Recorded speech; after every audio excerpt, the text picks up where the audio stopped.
नमस्कार, कनक खुशी न्यूज चॅनलमध्ये आपल्या सर्वांचे स्वागत आहे। PhD नेट सेट असूनही अनेक कर्मचारी कंत्राट पद्धतीवरच भरती। बातमी बघत राहा शेवटीपर्यंत कनक खुशी न्यूज चॅनलवर डॉक्टर अतुल लामसंगेकडून।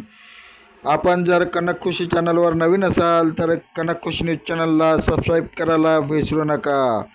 शेवटी आपण कनक खुशी न्यूज चॅनलबाबत आणि बातम्याबाबत कॉमेंट्स देऊ शकता आणि सबस्क्राईब करू शकता। तर बघूया बातमी सविस्तरपणे। राज्यात प्राध्यापकाच्या 12,000पेक्षा जास्त जागा अजूनही रिक्त। राज्यात पवित्र पोर्टलमार्फत शिक्षक भरती होत असताना दुसरीकडे राज्यात प्राध्यापकाच्या मात्र 12,000पेक्षा जास्त जागा रिक्त आहेत। यात अनेक प्राध्यापक हे PhD तसेच नेट सेट असून त्यांना पदापासून वंचित राहावे लागत आहे, तर अनेक महाविद्यालयात प्राध्यापक तासिका तत्वावर कंत्राटी पद्धतीनेच काम करत आहे।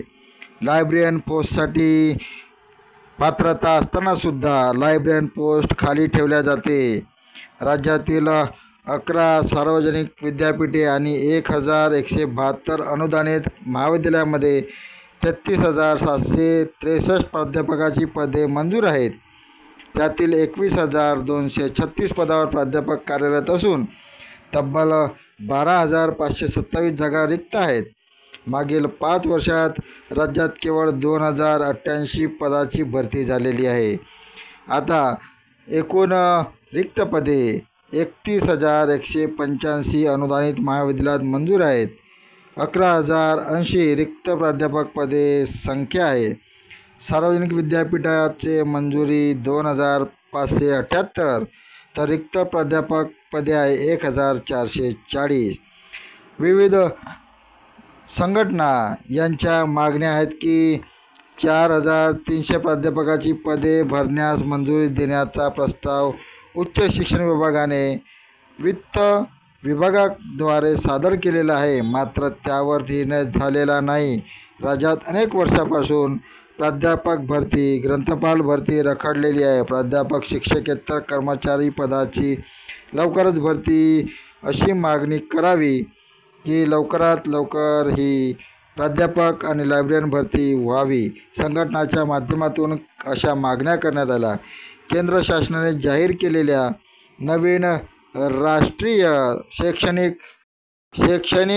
धोरण राज्यात लागू झालेलं असून त्यांच्या अंमलबजावणीसाठी प्राध्यापकासह शिक्षकेतर कर्मचाऱ्यांची रिक्त पदे भरणे आवश्यक आहे। मात्र रिक्त पदामुळे या धोरणाच्या अंमलबजावणीत अडचणी येत असल्याचे चित्र सर्वत्र आपल्याला पाहायला मिळते। या प्राध्यापक भरती, ग्रंथपाल भरती, शिक्षकेतर कर्मचारी भरती अजूनही बाकी असून PhD नेट सेट असूनसुद्धा मात्र काही कर्मचारी हे कंत्राटी पद्धतीनेच काम करत आहे। ग्रंथपाल पदे रिक्त असून ग्रंथपाल पदासाठी पात्र असलेले उमेदवार असतानासुद्धा ग्रंथपाल पदे रिक्त ठेवल्या जाते। ही संस्कृती झाल्याचे शैक्षणिक संस्थांमध्ये आपल्याला चित्र पाहायला मिळते। धन्यवाद। आपण बघत होता कनक खुशी न्यूज चॅनल। कनक खुशी न्यूज चॅनलला सबस्क्राईब करा, लाईक करा।